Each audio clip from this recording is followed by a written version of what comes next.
kill me is death. Hell no, I can't trust nobody. So I keep me a stick at the party. Pulling up finna catch me a body. Round with them choppers, no Harleys. They know I gotta keep my Scotty. 33 and it's acting retarded. If it don't kill me, go harder. All my niggas and we moving like shotters. And I'm big tier late, we poppin'. We bought no assist, no Stockton. All my niggas, we up, we locked in. If he say he got gas, might stop in. HP for the number of heart. Free MC, white chalkin'. Tried to catch a play, D Hopkins. Pull up on the scene, we walk down. All that talking tough got chalked out. Pitch down the bricks, my hot route. How we gon' lose? We hot now. Got me sippin' Henny, that act up. Get it by the load, no Mack truck. Put your ex on my sack up. Bitch out of line, I'll smack her. Welcome to Pittsburgh Chatter, where I do interviews where I want, whenever I want, with who I want. Today I got a special guest, Coach Trey. How's it going, bro? I'm all right. How are you? I'm good. So, you've had a long journey, and it's a lot of success. So let's start at the beginning. When you first start hooping, like when you first touched the rock. Man, when I first touched the rock, was probably going to Madison, playing like 3rd, 4th grade, and it was playing middle school. I was playing up, actually. I was like one of the only, me and the other dude named Wayne was the only two playing up. And I got the opportunity to play there, and that's when I started picking up the basketball, playing every day for the most part. Was there an inspiration behind it, or was it just like, nah, we just hooping? At that point, it was just hooping. I mean, I played multiple sports, so it was just like, at that point, I was just hooping just for the fun of it. Was that your favorite sport, or there was something before it? Actually, my first sport is boxing. Boxing was my favorite sport growing up, and then basketball just stuck. So wait, were you competitive boxing, or you was just kind of just training? I was training. I did a couple sports, but I never actually got into like a fight. But boxing was my first love for real. Okay, so then you start to progress after middle school. You're saying you're already playing up. So in middle school, were you playing high school too? Nah. Okay, so was there AAU leagues? What leagues were you tapped into? Anything like that? Because I know you played in some of the rec leagues. Yeah. So my journey been crazy for real. Like I'm one of the only people who could say like they went somewhere without actually like I didn't play high school basketball at all. Like I just played rec leagues and just grinded it out. Wait, where'd you go to high school though? I went to prep for 2 years. Yeah. Then I went to Old for 2 years. And so you go to some of the best. All right, go ahead. So just explain my journey why. Crazy. Like so, I went to prep for 2 years, and then my first year I go to prep. I tried out for Obama, got cut, and all we did was run during the trials. And I was probably in the best shape of my life at that point. I was probably nowhere behind like 5th place when we did the sprints. But they already knew who they wanted because they did a preseason little open gyms. I didn't know about that at the time. So then my sophomore year. Yeah, they would be practicing in the spring. There's a spring league and every. Yeah, go ahead. My bad. You good. Sophomore year, I did the same thing. And I ended up getting invited to the preseason run. So I started going to them. I was doing all right. I had a couple people telling me, like, yo, you might get a shot, at least be on JV. I mean, that's cool with me. So I worked out, was going, I went. I did all right. Then I went to trials, got cut again. Coach J, you remember Coach J that worked at Others? He was trying to get me on the JV team, but it never worked out. So wait, so you wasn't even making the JV? Yeah. But you better like I look. I don't want to talk about how I know because we'll get to that part. But like, nah, bro, you was better than probably the whole JV, bro. Like respectfully though. Sometimes it is. It's politics. I was told I got picked because I didn't get picked because the coach's son was on the team. So it was out of me and him to get picked. That's what I was told, but I don't know. And then I transferred to Older Dice. I got my junior year, I couldn't even try out. I didn't even get a chance to try out. And then my senior year, I didn't even want to try out. At this point, I was like, I'm just work out. Okay. I'm just work out and just try to go to college somewhere eventually. And all the so twins, you were good academically though. Yeah, academics I was straight. Yeah. Okay. And the twins was like, yo, bro, just try out. Like, I think you got a chance to at least, you know what I'm saying, at least play with us. Like, you could hoop. Like, we know you could hoop. Just try out. And I'm like, bro, I don't even want to try out. I already know I ain't making a team. I go to trial. There's a whole bunch of, like, people that really don't hoop for real. And I'm, like, the only person that's not on the team that was like, all right, he could hoop. And I still got cut. Bro, that shit is crazy. Because I always wonder why I, like, never see you. I was like, why haven't I never seen him play for no high school teams? It was, like, mad confusing. But, like, so, like, you did, of course, some of the community leagues, but you didn't do Yeah. no like actual high school league. No high school. I Penley? did. I Did didn't you even do do Penley? AAU for no. I didn't Kennard? even do None AAU. of that. I just played up Kennard a little bit. Okay, yeah. Only thing I really did for AAU for real was the Wambler All Stars. I used to practice with them every day, and sometimes I go to tournaments and they have enough people. I'll hop on and play with them for a couple games. But that was like only on if that's crazy to me. My mom ain't want to pay for me to play AAU like that for real. So it was just like if I could get in somewhere, I fit in type. Because that shit was expensive. They'd be like, "Oh, you need 400 deposit." Then- you look like they then you gotta pay for the hotels and all that other stuff. It's just more The to flights, it. Like, yeah, my mom nah. wasn't doing all that. Nah, facts. All right, so I want to move on to college before I get to that. All right, so I'm not sure. Did I meet you through Trent? How do we meet? Bro, I don't even know. Bro, it was bro. so long ago. Yeah, we was I dumb just young. know I just started seeing you around and we hooped together. But then there's one specific. There's no way you don't remember McGee, like the midnight basket. You remember that? Midnight All right, basketball. I man. actually worked the joint. I played in it. And then I started working it. Like, All right. So like, first of all, you had to get like a permission slip signed by your parent, and then we basically got on this van, and then everybody like, bro, there's people from there's hood niggas, real hoopers. There's people from everywhere, and so it's like this overnight basketball camp where we're just doing training, and then what did we end up doing? Like 3-on-3s? yeah, it's training. And then it's like they do the 3-point shootout. Yeah. And then like skills competition. Then we just go to a little 3-on-3 tournament. And then it's a 1-on-1 tournament But too. all night though. Of course Yeah. they feed us. I think what do we have, pizza or something? Yeah, it was from like 10 o'clock at night to like 6 in the morning or something like that. Bro, I'm not saying I'm a good hooper, but I was trying to keep up, and it was hard. Like, it was hard. You had Allen in there. I think, who else, bro? There was just so many people. Yeah, there was hoopers in there. Zay used to go to that little Zay. He in college right now. He went to that too. It was fun, but then after that, it was like you were super tired. Everybody just went home and just was like sleep for like the next couple hours. Okay, so your process to college. What was the first college you went to, and how did that happen? So my process was actually crazy. So I took a year from high school to college off. I just worked to Gap year. get some money, and then I was like, I'm gonna see if I could like just try to. I had Pittsburgh Promise because I had like 3.8 GPA. So you were straight. Yeah, and I was like, I'm gonna just see what schools I can get into in PA. Pittsburgh Promise doesn't kick in until after all your other scholarships are like cleared, right? Yeah. Okay, go ahead. So I was like, I'm gonna just see what in Pennsylvania schools I get into because I got a Pittsburgh Promise, and that's the only schools you can use it for is Pennsylvania schools. And I basically hit up every D2, D3, and I only hit up like 2 Division Ones, which was St. Francis and Robert Morris. And out of all the schools I hit up, the only school that really contacted me back was St. Francis. And I was like, I'm gonna just go up there and try to play. I went up there, and at first, I went up there to try to play, and then I couldn't get on the team my first year because they had a budget or something like that. So I had to grind it out. And they was like, you can come be a manager, and basically like come be a manager. And I meet the players, I work out with the players. So that's how you got introduced as a Yeah. manager. Okay. And then I just start working out through them, and then my end of my freshman year, my grades dropped like crazy because I was just focused on trying to hoop. Like, I didn't care about nothing else. I was like, I gotta make this hoop team. So I was just working out every day and wasn't going to class. And then after the season was over, we was doing spring workouts, and coach was like, if you get your grades up, like I got a spot for you next year because I seen the work you've been putting in. I was like, all right, bet. So it got to the point where I was like, All right, slow down. Because, like, this is just happening too fast. Because we're talking about D1 basketball here. So are you just literally putting your all into it so that you can play at that level? Like, what's the level of play like here? Like, you weren't shocked? Because we're talking about you're getting cut from these basketball teams. And there's people that is killing 1,000-point season and they not touching D1, and then you just shoot the D1 manager. You get hold on. So like, just describe the level of play here, and like the trainings, like everything you had to go through. bro, I didn't play against so many people that was way talented than me, but my heart and passion for the game was just like, That's what you're I'm not gonna saying. stop me, bro. Like I seen put it in too much firsthand. work. Yeah, like True. I literally like my freshman year, like once I had told me like get my grades together, I was going to classes in the morning. Like I was working out from 11 o'clock at night to like 6 in the morning, like every day, and then going to class at 8 a.m. Like I was barely sleeping. I didn't care to sleep at that time. I just wanted it. Like I was hungry. Like was nothing gonna stop me from getting to where I wanted to get. Okay, so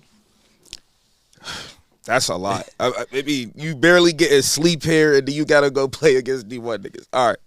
So then he invites you and tells you get your grades up, then you'll get a spot. So then you get the spot, correct? Yep. And then what was the process like there, like the minutes and everything like that? So out there I got this. So basically he surprised me kind of with the spot. Like he just put my number and name on the locker room. And during the summer they do like the summer workouts. But I don't go to summer because I'm not a scholarship player.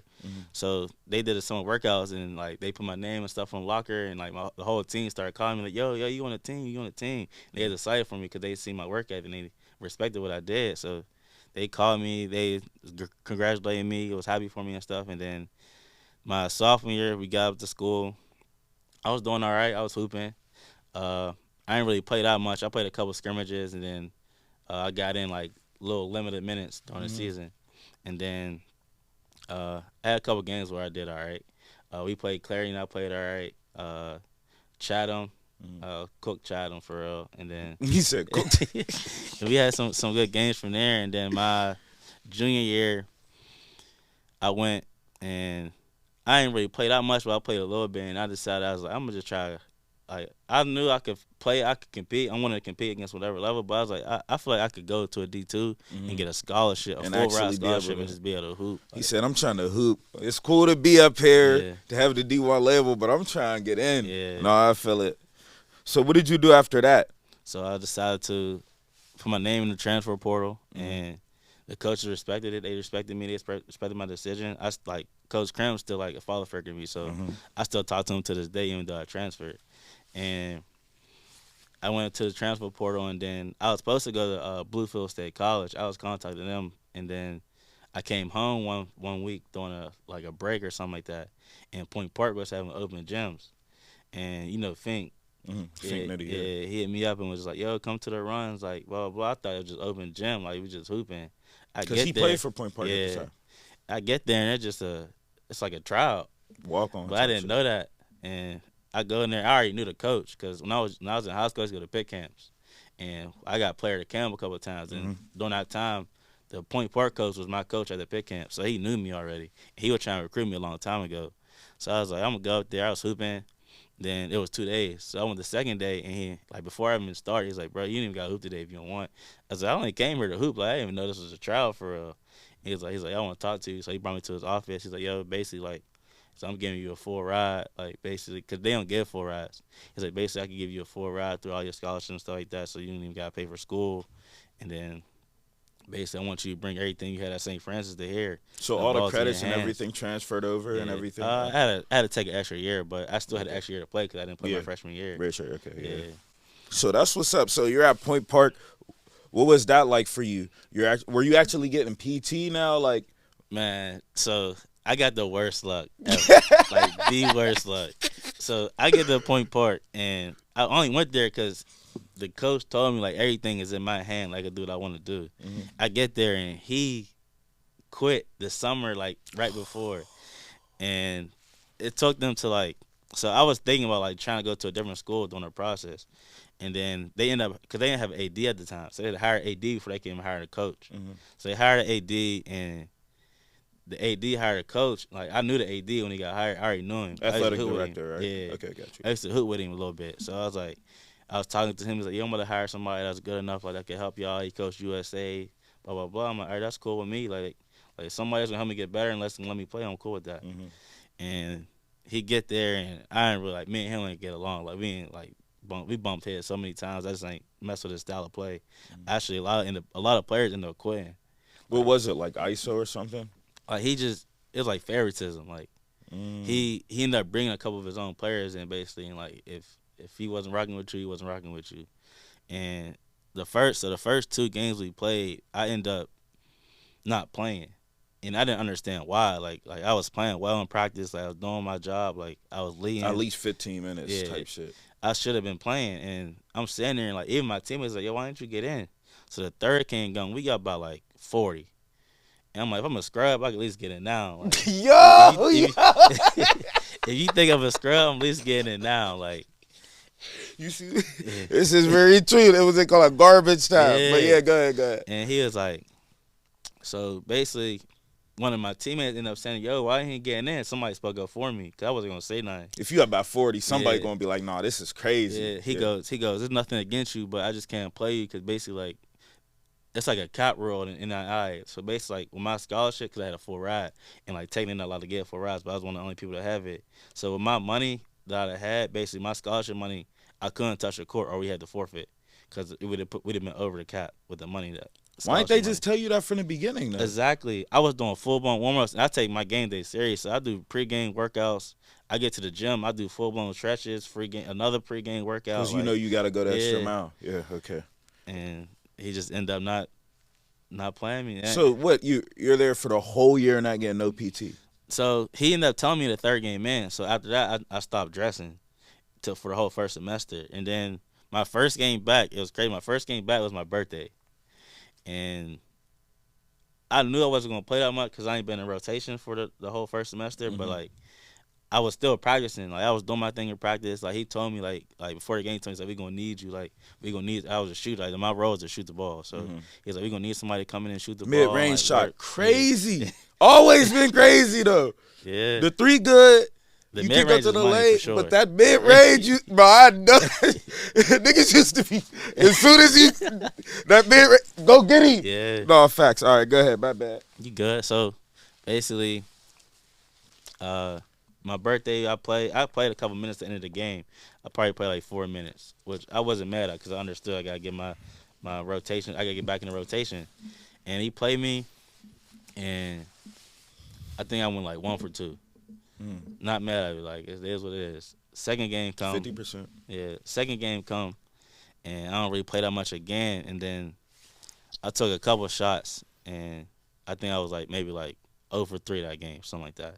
Then there was another game we played where we were down by 50 in the first half. God damn. Who were y'all playing? Some school like Southern Indiana, Okay. something like that. That's in the high school. And we down by like 50 in the first half. Our starting point guard got 9 turnovers in the first half. And I'm not getting in at this point. And I'm like, bro, why am I not playing? Like I should be getting in. I know I work hard. I know I'm better than some of these dudes that's on my team. 9 turnovers. Like, And, yeah. put somebody else in to handle the rock. And he ended up putting me in a game. But at this point, I was already so frustrated. I was like, bro, I'm done. Like, I already told my teammates, like, I'm like, I know, like, after this game, I'm done. So I got in a game, and I pulled up from the logo, like, 3 shots. I pulled up straight from the logo. And this ain't like, this before like the Curry era was like really. Yeah, way before that. I was just like, at a transition break, it's me and a big. Any other play, I'm going to the rack. Bro, the big knew he knew I was frustrated, so he knew I was shooting from the logo. He blocked my shot from the logo. Hold on, because I could just picture you getting there with your jersey tight shit, mad as hell. Bro, he had me tight. I was so mad, yo. Did you make it? Nah, I ain't make none of them. I shot 3 of them things. I ain't make none of them. I was close, but the one got blocked, so I couldn't be mad. All right, hold on, let me recuperate. My bad, bro. Because I know how it be like I when was you're getting sick, the game. bro. It's like, I'm doing what I want. I'm getting this shot off. He said from the logo. It's crazy. All right. All right. So after this game, do you stick with the team or you was just like fully fed up at that point? I was done, so I quit. And there was people that quit before. And you're not me. even a quitter. You look at your resume, Yeah. you like, I work hard, but like if it ain't set up right, I get it. Go Yeah. ahead, my bad. And I quit, but like there was people that quit before me. And one day it was like a week after, he called me and was like, yo, can you come to practice? And I was thinking about it, like I don't want to come. Like, what am I coming up for? Like I quit already. And my boy who, you know, Juwan Willis, he played at Woodland Hills, but I probably have to see basically got him like to play at Point Park. So when I went to Point Park now and Gabe was coaching, the first coach I was going to play for, I told him like, yo, I got a man that's trying to transfer. He went to New Kent at the time, and I was like, yo, he's trying to come play with us. And basically he's like, yo, if it's your word, I got you. Like just bring him in. So I got him on the team. He was still playing, but he redshirted his whole first year. So he didn't have to play. He was just practicing every day. He told me, like, just come and practice and show up and see what he got to say. So I was like, all right, I'm going to show up. I showed up, and he was basically like, I know you quit, but, like, he's like, I know you smart with the game because I was a team leader. He's like, I know you smart. Like I know you love I know you love the game. I know you love basketball. If you want, like, I could basically like you could keep your scholarship. Just basically become a student coach. So I just started my whole coaching career from there. So that's how you got into coaching. Yeah. That's the most absurd story to get into coaching. Oh, you can't play, you quit. All right, but we ain't trying to just waste this money, so we got to have you come back and you can be a coach. And you was fine with that. Yeah, he told me is either basically I would have lost my scholarship the next year. Oh, But okay. he was like, if you want to keep your scholarship, basically I'll let you coach for the next year because I know you love You the already game. came this far. So. And they're all part-time coaches. And they can't be there all day. So basically, I was the coach that was in there during the day, like training and doing skill development and stuff like that. And you've been there already doing it, so you Yeah. know what to do. Okay, so wait, were you staying on campus during this time? Nah, I stayed at the crib because Okay. I came home. I was like, Makes it's sense. cheaper to just stay at home. Okay, makes sense. So then you start coaching. So what? All right, after this, you're coaching there for how long? Because your coaching career, it gets a little bit extensive. Yeah. So what happened? Like, explain it. So I only coached there for 2 years, and then once I graduated, I was still working out. You was an assistant coach? It's called a student coach. Coach. Okay. But I was basically an assistant. I did everything an assistant do. Yeah. So I stayed there for 2 years, and after I graduated, I was still working out while I was coaching, and I was thinking about going overseas. And once I graduated, I actually had 2 offers to go overseas. One was in Italy, the one was in England, and they're basically it's like master's league. So basically, you get your master's and be a professional at the same time. And I was going to go do that, and then COVID ended up happening. Oh my And God. right before COVID, I had surgery. I almost died. I had my appendix taken out. For real. Yeah. And I was in the hospital for like a week and a half. But I'm sorry to hear that. But would you have been stable to hoop still after that, or Yeah. that was okay? But I had to wait a long time to like recover from that. Like it took Okay, like 2 okay. months to recover. And right after I recovered, I just started working out again. Like Okay. then like a week or two right after working out, COVID hit. So everything got shut down. I just like I ain't got nothing to do. So I'm just keep working out and then So wait, did you ever like think about like maybe I still want to go overseas, or you like that's just done? once COVID hit, it was like I ain't even thinking about playing no more for It's real. not even safe to be just leaving and going around type It shit. wasn't even that. It's just like, I don't know. Just like once the COVID hit and I got so much out of shape because I already had surgery. I was already gone for 2-3 months, and then COVID hit and I it's couldn't like, even get in the you- gym. You chilling. And Yeah, then okay. I had Mckeithen. I lived at Mckeithen. Like everybody knew it. If you wanted to McGee. find me, you could find me at Mckeithen. And I was at Mckeithen every day, and I had the key. So during COVID, I finished school, and once I finished school, I graduated. I was like, I'm about to just start training.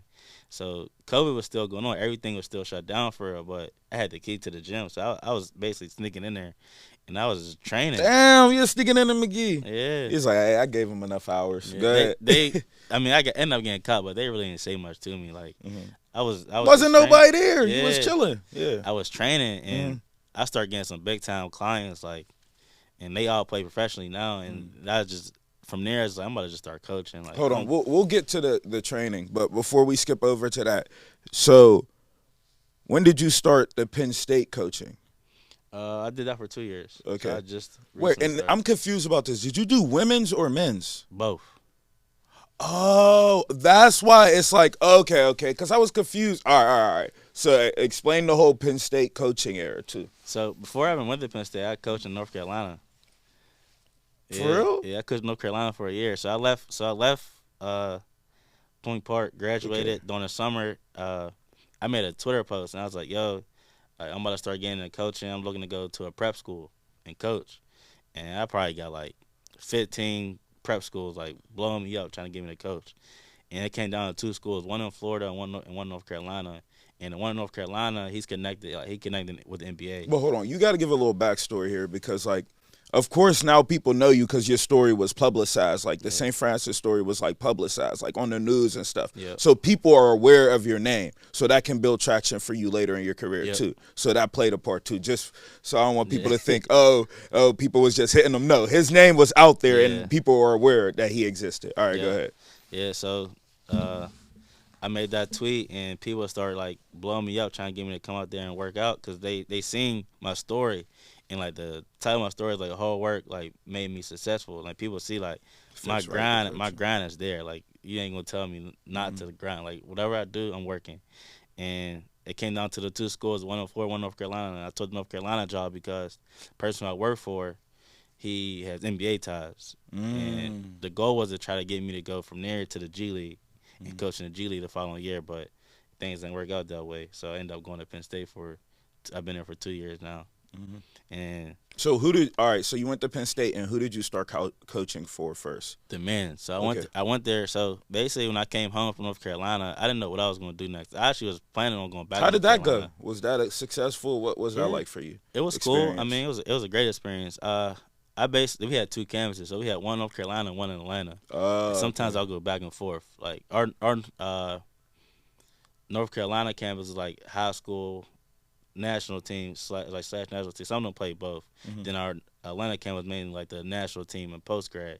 So like we basically went to the same like tournament. So basically we always playing with each other. But it was like that was more so like prep school was more so like an AAU style type thing. Like you just go tournaments every weekend basically and play in front of coaches. And then you end up getting ranked by keep winning. Yeah. Okay. All right, so that prep is that JUCO? Nah, so basically most of our kids have to go JUCO because prep school, beyond most prep schools, most prep kids, they're so good they're not really doing schoolwork like that. So basically most of them end up having to go JUCO so they can end up going to Division I or going to the league or whatever. Okay. All right, so then, my bad, I didn't mean to cut you off. All right, so then you go and coach the men's team at Penn State. Yeah. All right, that's where we were. All right, coach. Yep. So I ended up taking I came home and doing AAU for the summer, and personally I worked AAU for was just became the head coach the year before that, but they couldn't play because of COVID. So he was like, he hit me up, was like, yo, can you come? You wanted to come be the assistant at Penn State? I was like, sure. That's a way to get into the college industry. I was like, I'll do it. Like, come an assistant. It ain't pay much. Like my first year, I was only making, I think my salary was like $12.50 salary. See, I'm thinking. I didn't want to ask you that, but I was like, so like, what is it looking like? $100K a year? Like, I wanted that. Look, I was just a little curious. But go ahead. This is how you know I love the game. I'm not even doing it for the money at this point. I'm doing it just 'cause I love it. And even in my prep school, I wasn't making that much, but I was making more than what I was in college. And I was like, I'm gonna take the job and just try to get my foot in the door in college. And I took the job, and then. But they were providing housing and stuff, right? No. I live at home. I'm cool. I live at home. I live with my mom, so I wasn't worried about that. So I did that, and then after the first semester, basically something happened with the girls' coach, and he ended up basically like resigning. Like they got basically forced to resign. So they ended up like the day before a game, they just called me. It was like the night before. She was like, so I got an opportunity for you if you want it. Like, basically, come in and just come to head coach. God be working for you, bro. I ain't gonna lie. And end up just taking it. I was like, I might as well. Like, I'm here. Like, I'm gonna be like, we travel together, so I'm gonna be there anyway. I might as well just take the head coaching job and just help that build my resume. Okay, and so that's how you. So it was only maybe what you said a semester with the boys team. No, and I'm still with the boys team. I did both. Yeah, okay. I started off as the men's coach just for one semester. And then you go to the women's team. Yeah. And shit start going up. Yep. You start winning. Like, so explain that season. Like, what tactics did you put in place to create this process of winning? Like, cause I know it. You like, damn, this feel good. Like, I know you was in your bag. So explain that shit, bro. So basically, I was already like I head coach in my prep school sometimes, but like I was never like actually like a head coach. Like, like it wasn't just my programs. And then when I came to assistant for the men's, I was also the head coach for the JV team. Okay. And so my JV team was undefeated. We lost one game. We was undefeated for the majority of the season though. And then when I came to head coach for a girl, I'm gonna just try to use basically what I do with my JV team that I can't do as much with the girls. And I'm big on skill development more than. Skill development and relationships is how I coach more than just X's and O's. So the girls was actually on losing streak when I started coaching them. They was on like a 5-6 game losing streak. And somehow they ended up just buying into what I had to say. I had some good team leaders. I had some shooters. Like, and you're implementing everything you've learned along the way. Yep. It's like you have enough experience from the player side and you have enough experience from the coaching side at this point, so you're just implementing everything and it's working. Yep. And crazy part is they really ain't even had no plays. I had to put in plays, like, and I only had but half. You like that? Yeah, it's cool. Yeah, that's what I want to hear. All right. Yeah. So I ended up doing that, and then ended up taking them to the semifinals. On And- accident type shit. Yeah, basically, like we weren't even supposed to get that far. Yeah, respect. And we ended up getting that far, and then I basically like told him like I'm done. Like my goal was never to coach girls, but I trained girls growing up, so like I understood the girls game, and I was just like, I'm done. Like I'm done coaching girls. I'm gonna come back next year. That's anything. You should have kept winning, bro. Go So ahead. I end up. So the next year, well, during the summer, they had the interviews, and they ended up interviewing somebody, and I was in the gym because I was training all summer.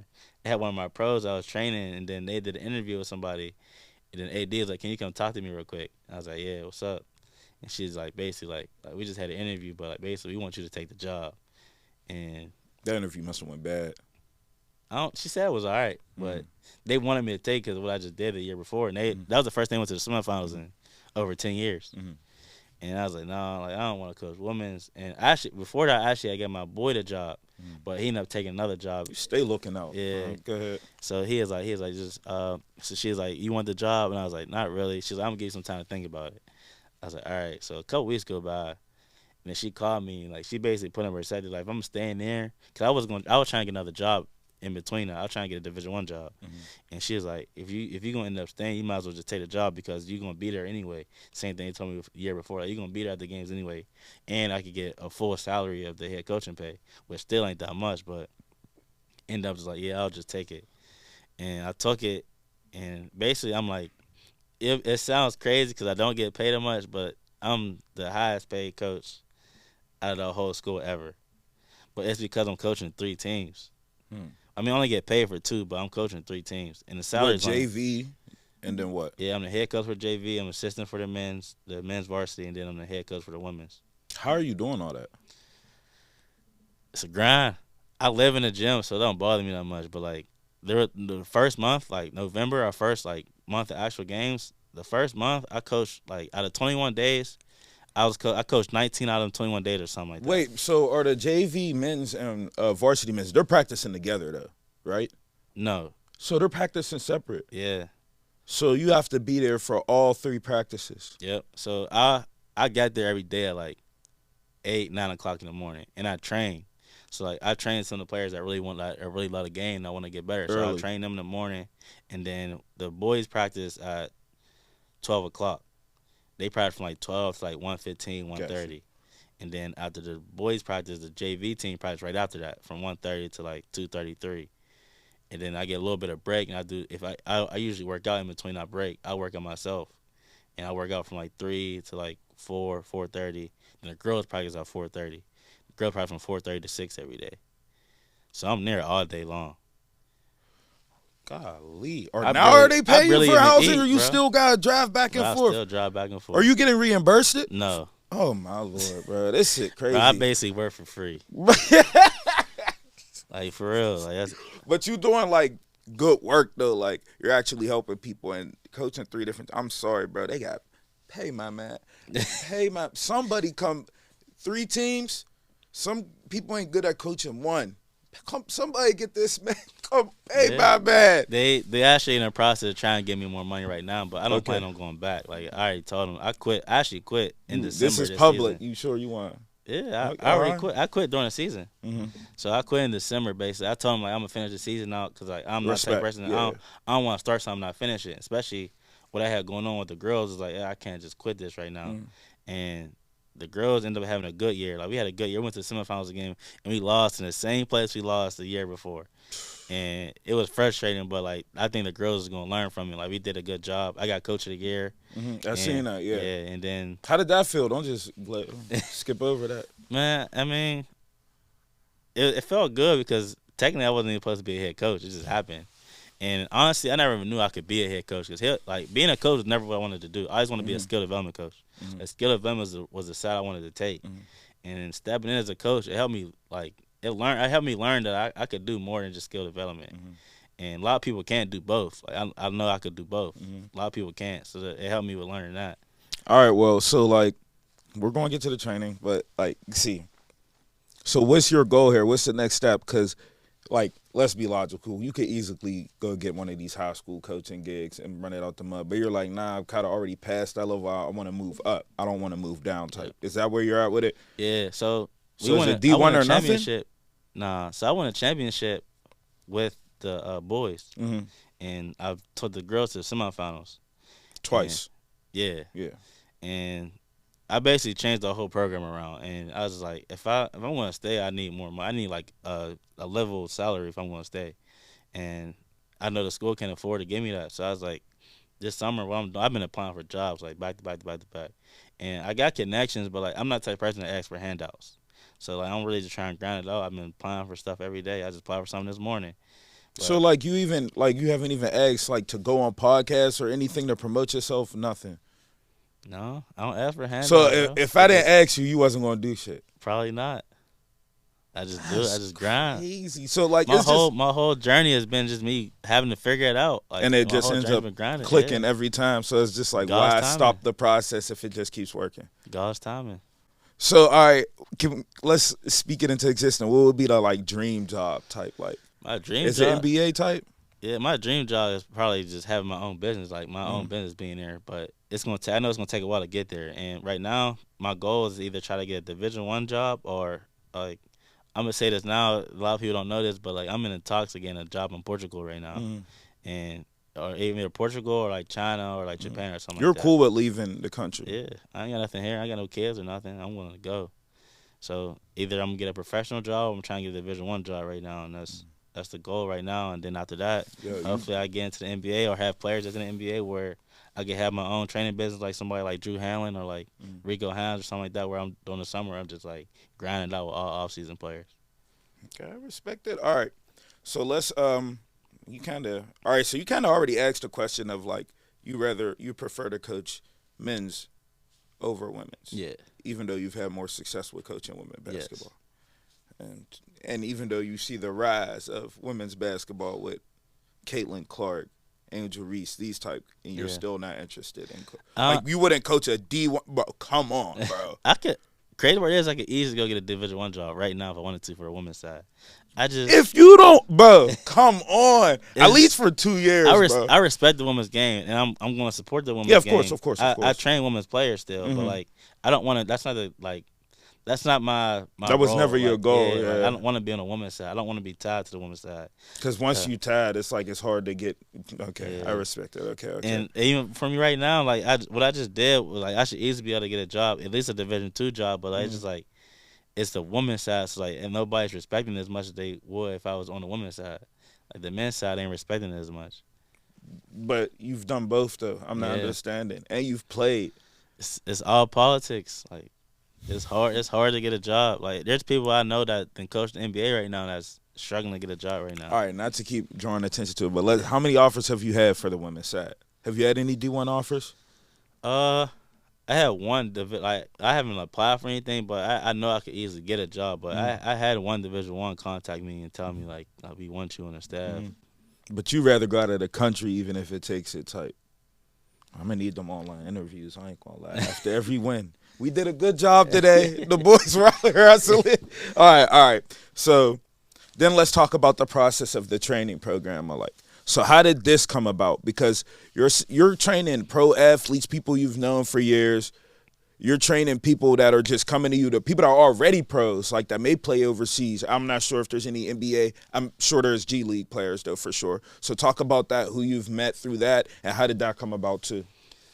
Man, the training journey has been around when I was a player. So basically, I started, like, me working out every day, people see that. And when people start seeing my success, like me playing Division I, like, people see that and it's like, oh, yeah, I must just start working out with him. Proof in the pudding. Yeah, so as I was working out, people start working out with me. And I had 4 people that I really call like my little brother and little sis. And I start working out with them. They are actually on college. One actually passed away last year, but Rest in peace. Appreciate it. But like basically, I started training them. Like that really helped me. Like it helped me keep me calm because like I was always like doing so much, whereas like I don't know what I'm gonna do next, and it helped keep me calm with training them. And then I trained them, and then I think once I got to St. Francis, I had a teammate, Keith Braxton, and he was a dog. Like he could hoop, and I trained him basically I was training him like every Monday every like Monday, Wednesday, and Thursday, something But like a that. player like 2 like or 3 that, days a though, week. when you're talking about a player like that you're saying is a dog, like, how do you know what extent to push them to? I'm pushing it till I can't. Like Okay. I'm one to like for me, I'm one to die on the court. Mm-hmm. So I'm gonna push you the same way and see if you got it. If you don't got it, you don't. But if you do, you do. But it changes. It varies for different players. Yeah, though, everybody's different. correct? Like, Okay. All right. So you were on Keith. So you started. That's how you got into yeah. training. So basically, I was training like kids and stuff like that. And then while I was in college, and then he became like one of my first like actual like college like Division I players. Mhm. And once I started working out with him and training him, I was like, yo, I really could do this. And then once I started training him, a couple of my other teammates started like, yo, let's work out. So basically, I started becoming like the team skill development coach. Mhm.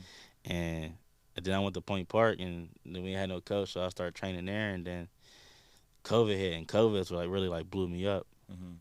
And I started doing training during COVID. So where were you doing trainings at during COVID? Because at this point, is it more like you just posted on the internet and then people just hitting you, or people that you've already been training with, like, yo, can we link up today? Like, how is the process? Are you charging them, or you just? I don't think you're charging them. Yeah, so basically, when COVID hit, remember there was no gyms open. Like nobody had the key. So once I got home, after I left for like a couple months. Oh, you made it seem like you was in there by yourself, but all right, go ahead. So basically, once COVID hit, I ended up leaving for like 3 months, and then I wanted to go finish school out so I could finish school. So I left. And I was living with my girl at the time, and I was living with her and just finishing school out so I could be focused. So once I finished school, I came back home. It was like, yo, I got a gym. I could go in there and work out, and then I started working out, and then I started posting videos. And then some of the people from like Duquesne, Everybody online like, yo, how is he in the? Yo, I'm tired of playing Madden. No, go ahead. So I had a couple people that went to Duquesne who was trying to go. They just graduated trying to go overseas. Gotcha. And they hit me like, bro, like I'm trying to get in the gym. She's like, what can I do?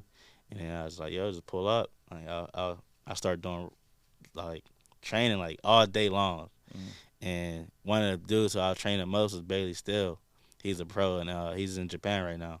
I started training him. I wasn't charging him, but This was before he went pro. yeah, this is before he went pro. And then I started training him, and then I started training my boy Marcus Weathers, and he's like NBA talent to me. Like he has the NBA skill and ability. So I was like, I'm just keep it with these two. And then I had Keith come. I had a lot of people come like just through that time like process. Everybody was coming to Pittsburgh to train, and one of my boys like he's like an agent, like a he's called a runner basically at the time, and he was trying to get NBA players to come in and train because nobody had a gym. So it was like, if I got a gym, I can make this happen. So I had my boys start coming in and doing videos, and like we should start posting those on Instagram. And But you want to know what's crazy? It is like, it don't matter if you're a pro. It don't matter if you're the richest.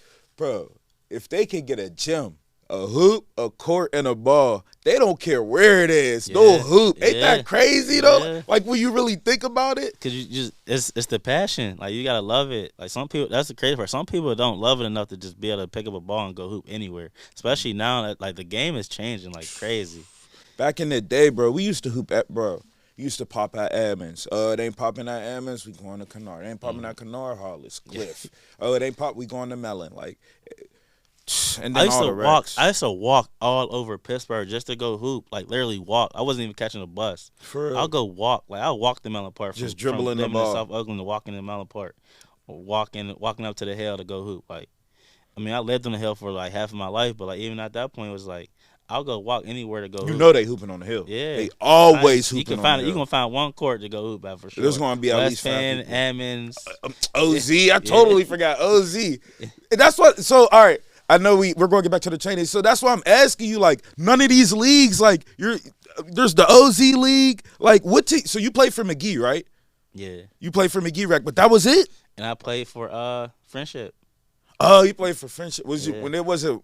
Wait, you played for Friendship when it was a bunch of like dogs on that team. When it was Troy, it Dion, was like me, Troy. Actually, Devon played a couple of games with us. Buckler. Bro, our team was crazy. Like, Nah, bro, you could literally switch everybody out and it wouldn't even matter. Yeah. They just getting, okay, all right. I and think James was Troy, on the team too. Troy had went to Imani, and Troy was like, I wasn't gonna play. Like, I was like, when I went to Order Dice, I knew it was over for me. Troy was like, yo, bro, come to Imani. He was begging me to come to Imani, But you gotta pay to go into them type of schools. It was Monty Christian. Yeah, you do get it. It wasn't even money at that time. I think it was called like Renaissance. He was on a something like that. scholarship though, right? Yeah. They had switched the school though. It was called like Renaissance Academy or something like that. Oh, okay.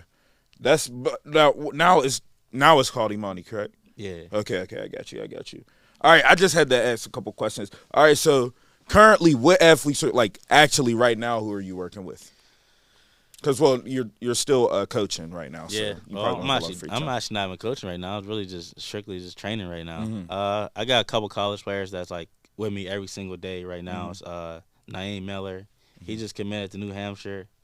Monty Britt Scrap. He played at Silver Rock. He's getting ready to go overseas. Mm-hmm. So getting him ready to go pro.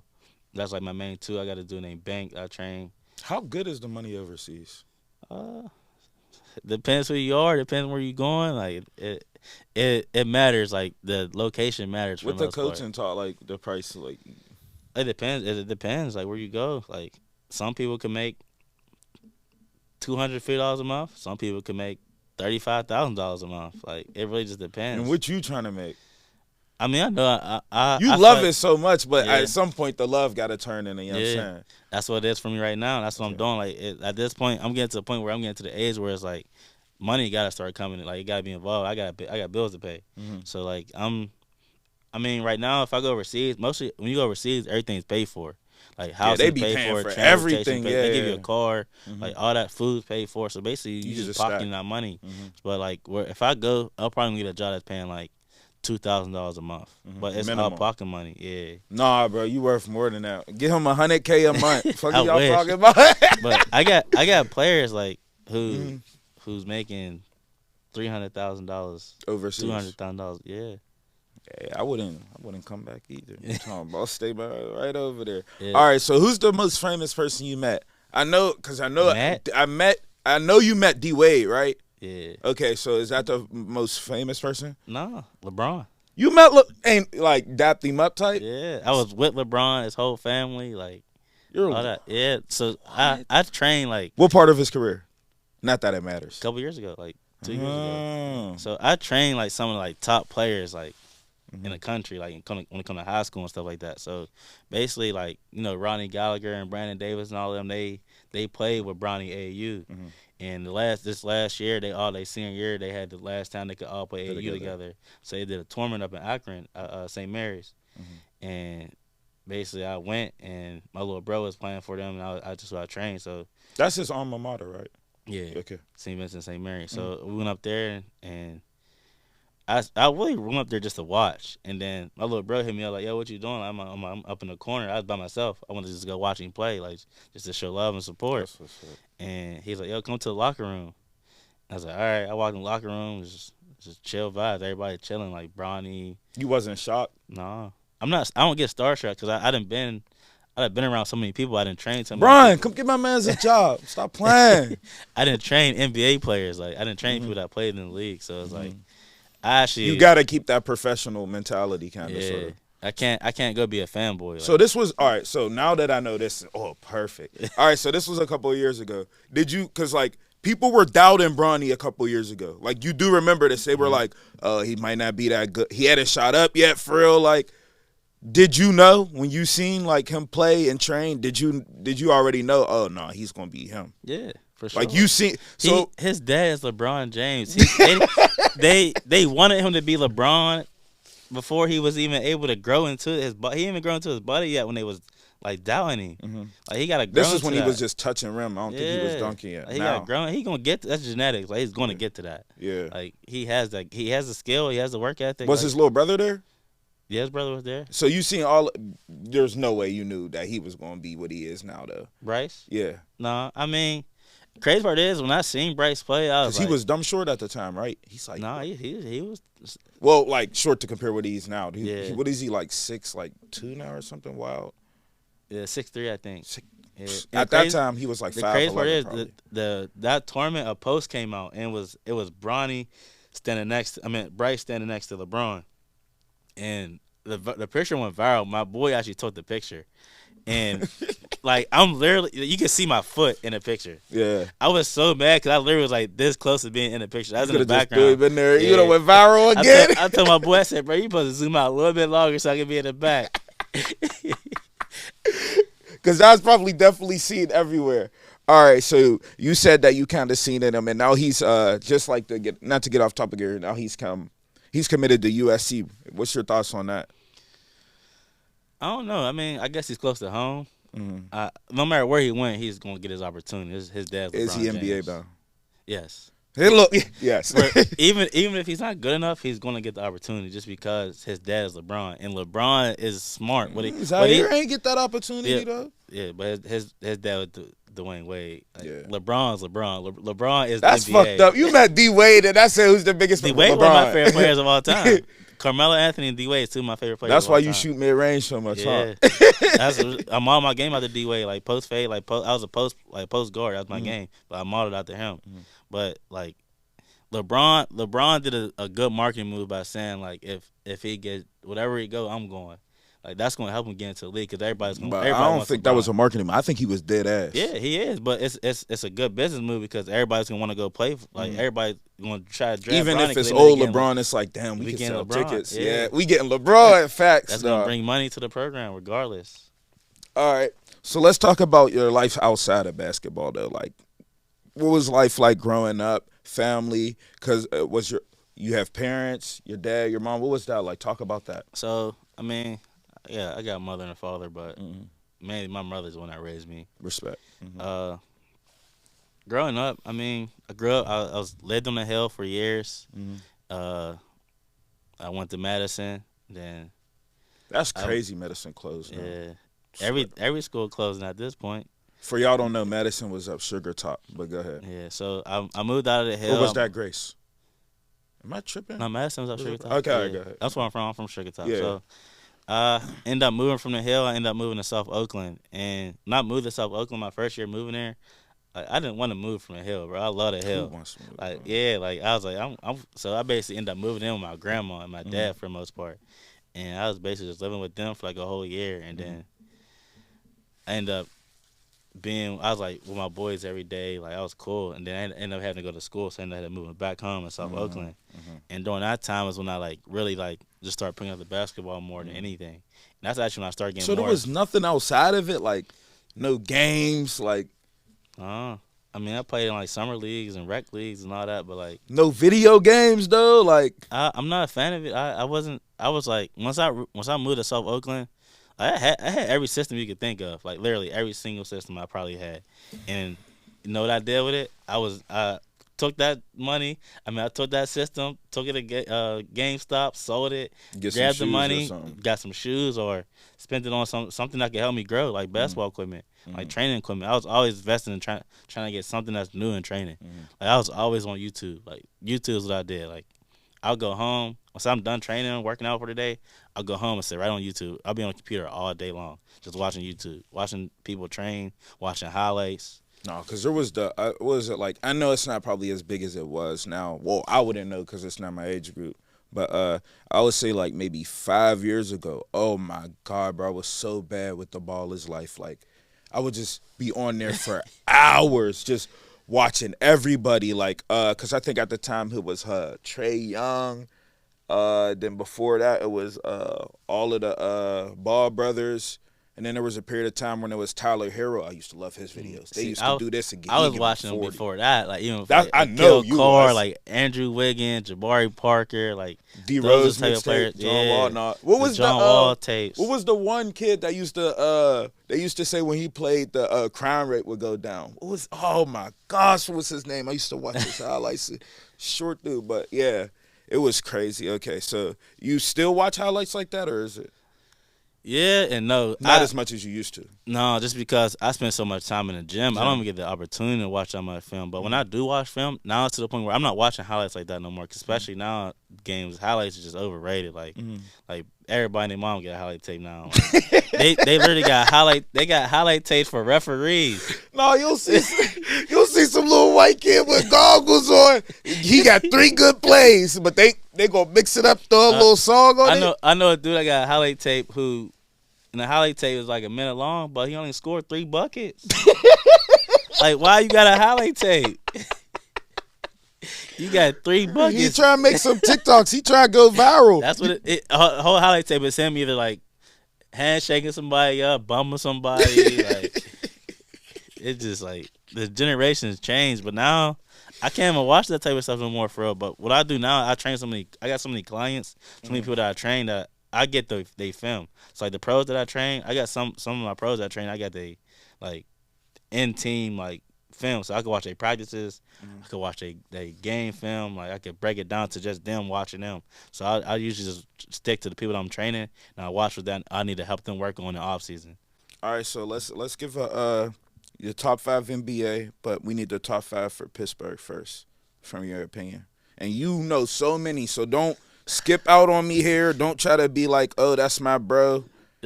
I can't do top 5 Pittsburgh. No, you have to. I mean, you gotta put one in there. Big one. You have to. Mm-hmm. Dre Kane has to be in there to Dre me. Kane. How didn't he make the NBA? Bro, when I was watching that draft night and they literally were saying it was because he was 25, I was shocked. They didn't say nothing. Bro, Yeah. that was they didn't say nothing about his game, bro. He was projected to be a lottery pick. He was projected to be number 8 pick to the Lakers. That was the projection. I remember that day like it was And they yesterday. said it was because of his age. Yeah. I was like, It so plays a now part. that he scores, not that he's a good teammate, just his age. All right, I'm sorry. Yeah, that's Go how ahead, it go is. ahead. So you got Dre Kane, big one. I don't even know who else to put in that list. Like, I guess you say DJ. I'm not even the biggest fan of DJ, to be honest with you, but he got to be in that list. He didn't been successful. I think Dap got to go in there, too. Dap, okay. Dap's a legend. Okay. Like, looking like that. Who else I'm you got? waiting for the 5th spot. Go I don't ahead. know who the 5th is. You don't know who the 5th is? All right, good. I agree with all of them. Who you got? But Bubba ain't do nothing out there. I mean, high school, yeah, but there was a period of time the whole Pittsburgh feared him, bro. And it wasn't even up for debate, bro. yeah, that's Like- true. I agree. But Bubba ain't do nothing out of high school is the thing. Still And he had the getting numbers opportunity now. to. All right. That's just all right. Well, we could put him 6, 7, but the 5th spot if someone made it. Like I'm trying to think who you would put in there though.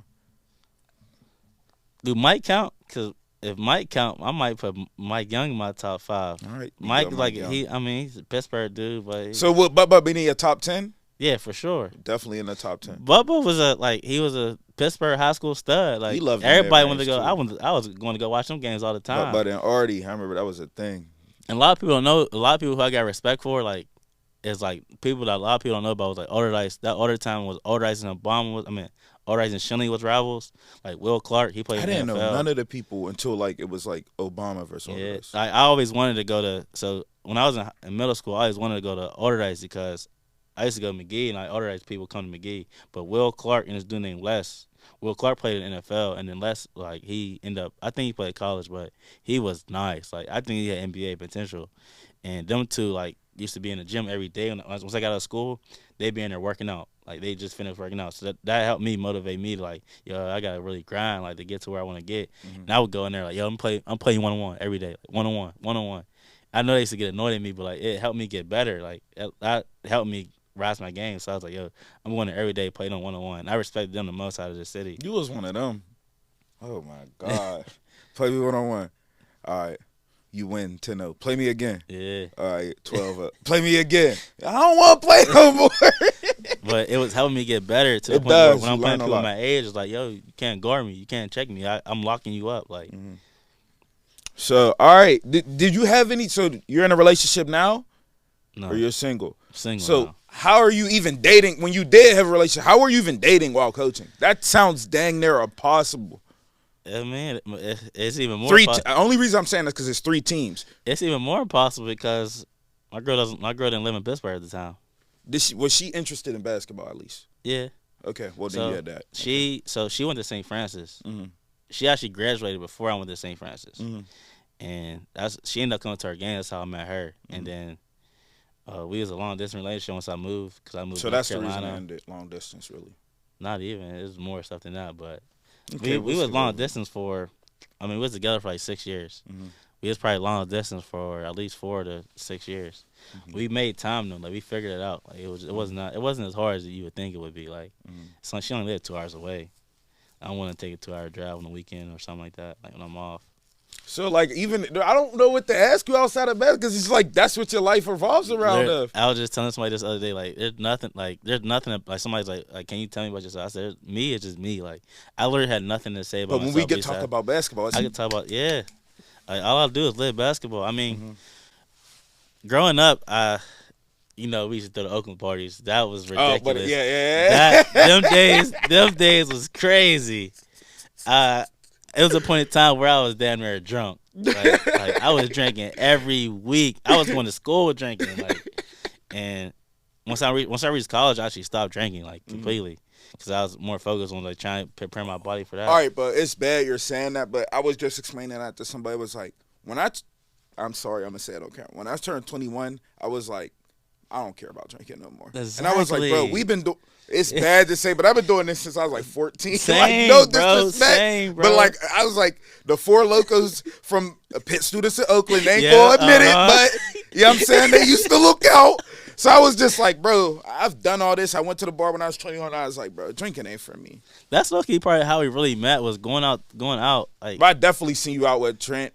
Yeah, Mario, my brother, and all of them. No, bro, the reason why, I probably don't remember specific because, bro, I'm talking there was over a 3-year span where it was I was partying every fucking night. Me too. Every night. Same. You would be splotting up 80 hits. I lived in South Oakland. I didn't have a choice. It was easy for you. Facts. I didn't have a choice. I had to walk up the street and it was parties all over the place. So I'm gonna just go home. Nah, I'm going out. The best thing though used to be you were probably connected too, but Trent used to be connected with every Pitt student, so we would be getting to parties we had no business in.